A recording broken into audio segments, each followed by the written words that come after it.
Alright, we're at 48 and a half. So I'm going to get this thing cleaned up. Got a bunch of dirt, bunch of dust, bunch of extra grease. So that's where we're at. We're gonna get this thing cleaned up and then we're gonna do our 50-hour service. Alright, so I've got a little compressed air. We're gonna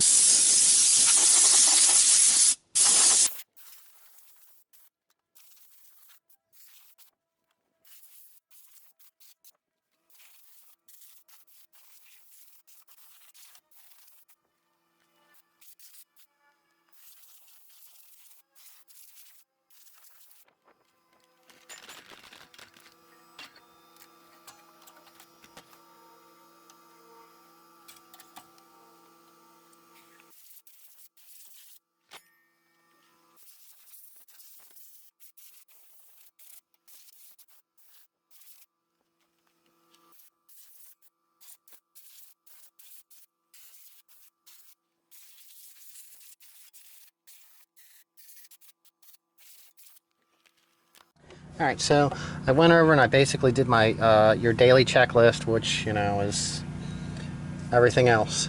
I got everything cleaned up. I washed the thing down. Now, we're going to get in this. I did lube the loader, and since I have that out, I'm going to do this here. We're going to lube this part here, which is on the brake pedal, which is located right here. And then we're going to lube the two pieces back here, and checking the battery is pretty much in the realm of everything else. And then when we're done with that, we're going to change the engine oil. Alright, so you can see it did push a little bit of grease out when I put it in, so you know the grease fitting's taking it. This is your top link and your side adjustment link. It's telling us to grease them. So grease. So now that we have everything greased up, this one here actually it was pretty tight. I guess there's not much room in there for the grease, but it's in there.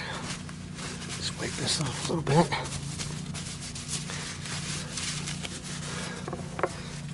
Add some down here. Wipe this off. If you don't have the grease, then it doesn't collect the dirt. This part's fine. Wiping the dirt, wiping the grease off. Like basically like on your Zerk fittings, you do definitely want to wipe that stuff off if you have any there. You want this grease to stay in here around your joints. Alright, so we're going to change the oil. It tells you where the dipstick is and where to fill it, and if it's in between this range, it's fine. And it shows you another picture here. This is a 3350 and this is a 2650. You want to drain these two plugs because it's bellied out so that the drive shaft can come through here for the four-wheel drive models. And the drain plugs are right here and right here. So we're going to get a socket and we'll get that on there. Alright, well I got these both broke loose and they are an 18 millimeter. So I'm going to get myself a rag here.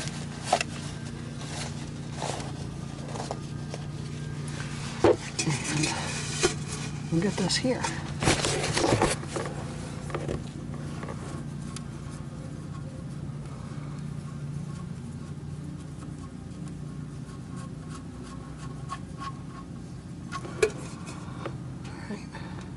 There we go.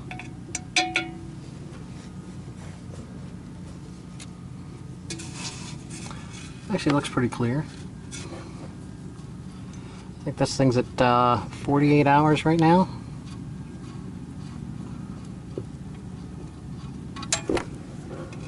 Alright, now it's going to come out slow because it's an the motor's sealed. So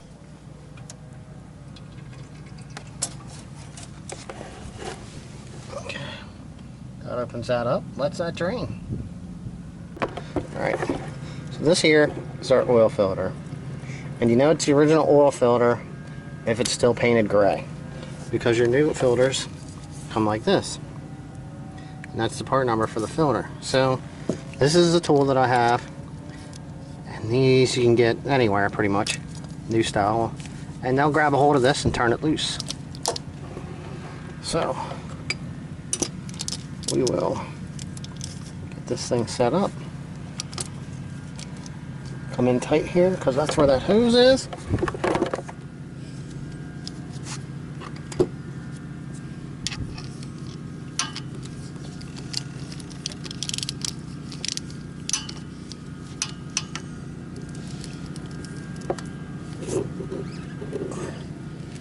It's good and snug.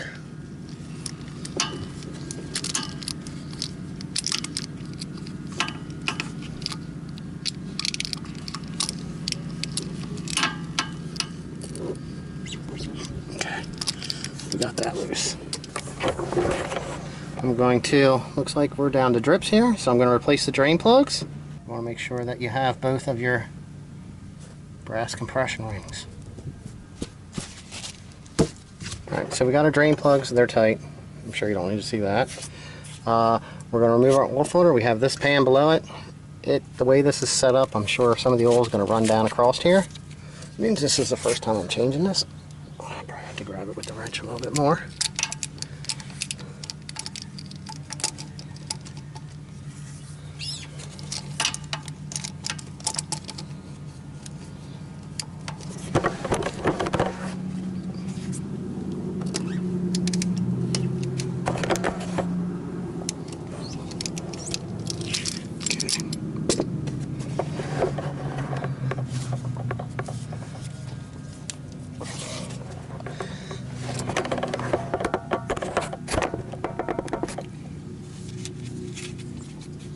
Kind of catches on that rubber hose.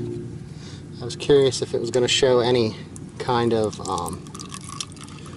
wear on the hose, if it vibrates around or not. So, alright, this thing sure does screw on here pretty far. Alright, there we go. That's what it looks like. That's what the filter looks like. Right there.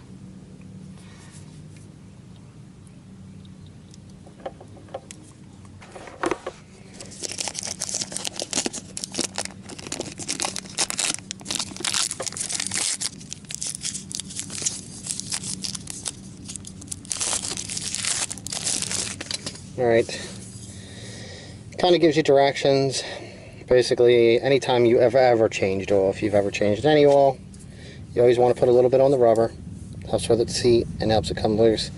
This says 3 to 5 turns, I guess, after it contacts, which is snug for the most part. So you can stick your finger in the new oil, some people do. As long as it's something, I mean, it'll be just fine. You want to get in here, make sure you get in here and wipe this off. So any of this stuff that's here is gone, so that after it's together, if there's a leak, you know it's new and it's not from something you just did.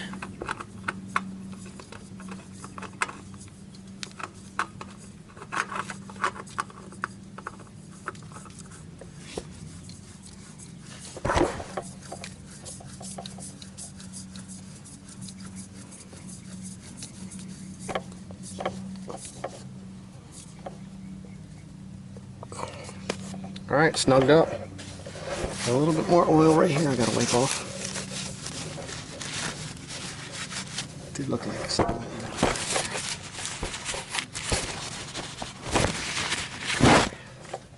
That's good to go. Alright, I got this thing here draining for a little bit just to get it all out. So there's our 4 quarts that are in there now.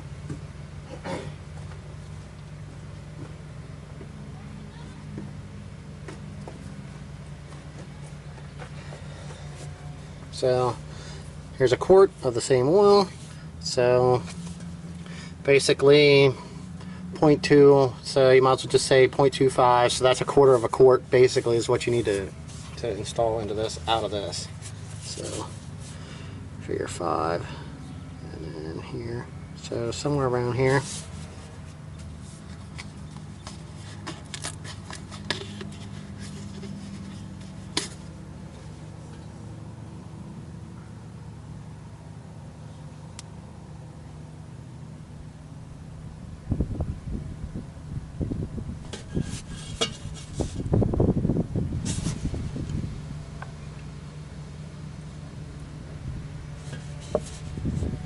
So it looks good.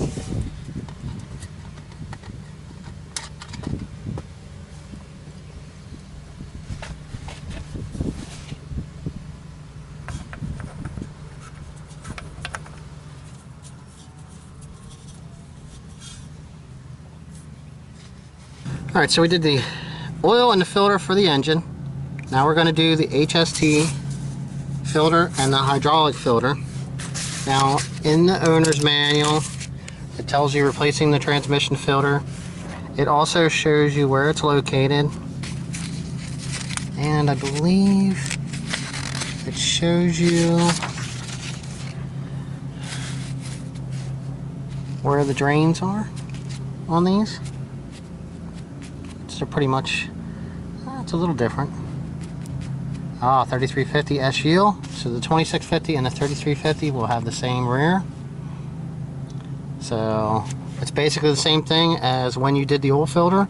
You're going to want to pull the filter off, put a little bit of stuff on the seal, screw it right back on. Now we have two different ones here. Now it's going to say this one comes out straight and the other one comes out straight too. Not sure if there's a shape difference in these. I believe they're a little bit different in size. I know one says, one has the, they both say what they're for. So, yeah, see, they're a little bit different in size. One's bigger, one's smaller. One's the suction filter and one's the HST filter. So, we'll hold these up here and see what we got.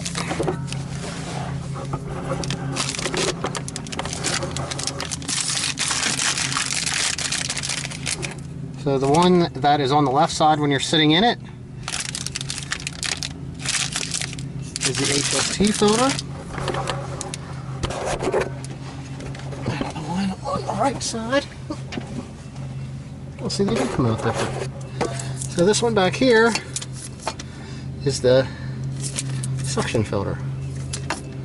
Alright, so I'm going to go grab the drain pan and I'm going to get the filter ready to put on, and I'll remove them one at a time and replace them. Okay, so I got this one unbagged. I did stick my finger in the top so I could get a little bit of fresh oil to put on this. So we're going to grab our filter remover and get it in here. Put this on.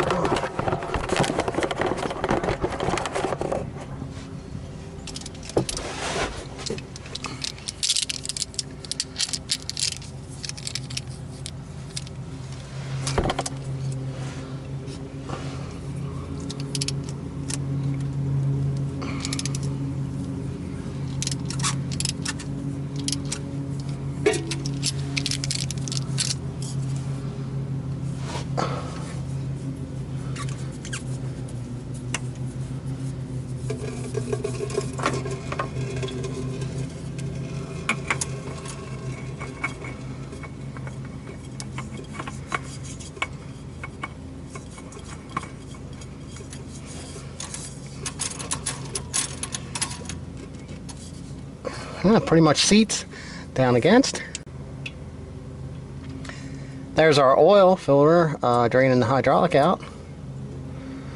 So I'm going to get out from underneath here and I'll move to the other side. Alright, we got both of these filters done. Basically did both of them the same way. This is what this one is on this side. I didn't get a chance to get a video of it when I was putting it on. I forgot to. But this is the one here. We got the one on this side. Alright, so what I can tell you is this one here the one that's on the right side in the rear, when you take that one off, the fluid does like to come out pretty quick. I reinstalled the filter very quickly. I did check it. I did have a quart of it. I added the whole quart and it brought it up to the top side of this line, and I did run it and make sure that there was nothing else going on. So that's pretty much this here part. That's on your 100-hour service on this side. So basically it just tells you the same thing for both of them. Like I said, I did want to print out those pictures. Now on my list, if you look back at any of the other stuff, this is kind of what I did for the 10-hour service. Now that we're at the 50-hour service, I just wrote down what I did. Move the loader. I'm going to add the rest of the stuff to this, like check the air cleaner, check the oil, top off everything, all that stuff there. So that's basically our 50-hour service, along with your general maintenance, and you're walking around checking your air. You are supposed to double check and torque the wheel lugs down, so I'm going to do that too, and I actually have that on a video already, so if you need to refer to that, I'll put the link of that in the end of the video.